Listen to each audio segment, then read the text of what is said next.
All right, so picture this. You're at the CPL Eliminator match in Guyana, Trinbago Knight Riders, battling it out with the Barbados Royals. The tension is palpable, every run matters, and then poof, 3 stadium floodlights just go dark right in the middle of the Knight Riders innings. I mean, what's the first thing that comes to mind? Oh man, I can only imagine complete confusion, maybe even a few groans echoing around the stadium. I mean, this is a huge game. You don't expect the lights to just go out like that. You're telling me, and I bet a lot of people there immediately thought, oh, typical GPL, but hold on, because this deep dive, so it takes us down a very interesting path. We've got 3 sources to try and piece this whole thing together, and trust me, some of this stuff is unbelievable. Yeah, and I think what's so fascinating about this whole thing is that we're not just talking about a simple technical fault, right? We're diving into public perception, the power of assumptions. It's really intriguing. Okay, so source number 1, the official statement from the Ministry of Culture, Youth, and Sport and GPL themselves. Now, you'd think they'd be scrambling to explain themselves, right? Mm-hmm. But their statement, it almost sounds like they're playing defense. It's a bit strange. It really is, isn't it? I mean, they go out of their way to stress that all the CPL matches at the stadium were independently powered, not running off the GPL grid at all. Yeah, and not only that, they basically said they were just on standby to help if needed, almost like, don't even look at us. It makes you wonder what was going on behind the scenes. Was there immediate pressure to deflect blame? Especially when you consider that our second source mentions that President Ali himself was actually at the game. Oh, man. Talk about adding fuel to the fire. Can you imagine the scramble to get those lights back on with the president watching? Mm-hmm. But this second source also drops another detail that really got me thinking. The stadium itself, it was built back in 2007 for the Cricket World Cup. Could aging infrastructure have played a role here? It's definitely something to consider. And that's where Source 3 comes in and throws us a real curveball. This is a press release from McCorp. And get this, they were the ones providing the backup power to the stadium. And not just any backup either. We're talking a state-of-the-art Cat XQC M1600 module.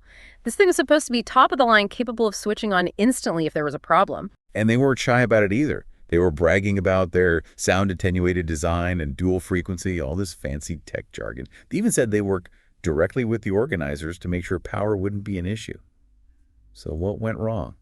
It's like buying a fancy sports car. Mm-hmm. You know, the one that promises incredible speed and handling, and then it just stalls out of the traffic light. You'd be questioning everything, right? Absolutely. And that's where the real intrigue of this whole thing lies. I mean, McCorp was so confident in their system, and it was sophisticated by all accounts. So the question is, why didn't it kick in seamlessly as advertised? Right. Like, was there a miscommunication? Did someone forget to plug something in? Yeah. I mean, what are the chances of having a power blip with both GPL and this super-duper backup system ready to go? Well, and this is where we have to read between the lines a bit, because neither GPL nor McCorp are going to come right out and say, we messed up. But that contrast between McCorp's pregame confidence and the reality of the outage, well, it speaks volumes. Yeah, you're right. They were practically bragging about their system beforehand.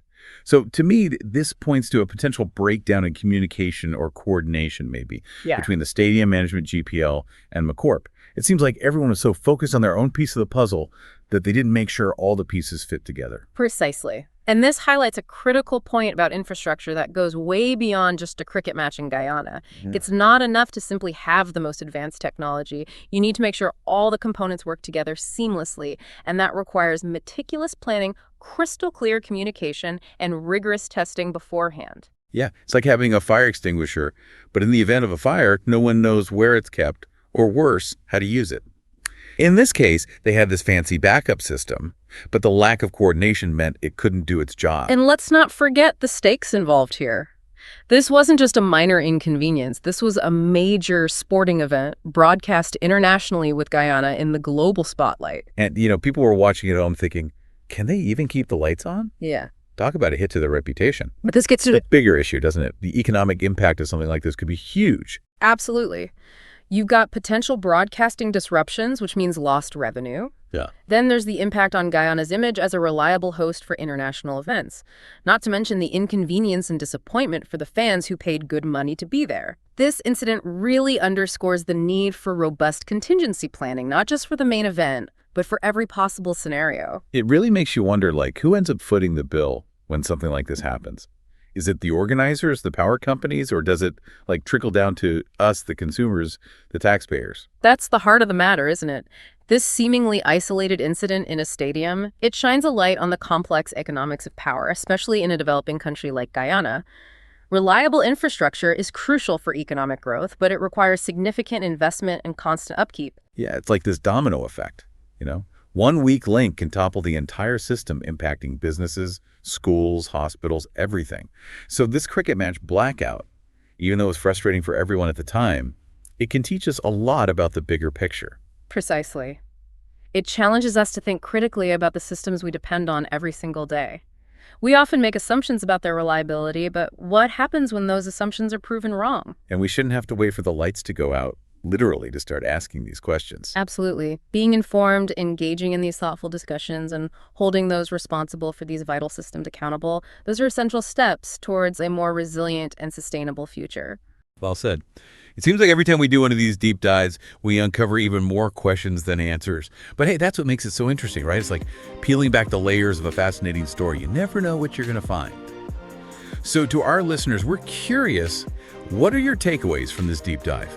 Have you ever thought about the ripple effects of something like a power outage? Connect with us on social media and let's keep this conversation going. Until next time, stay curious.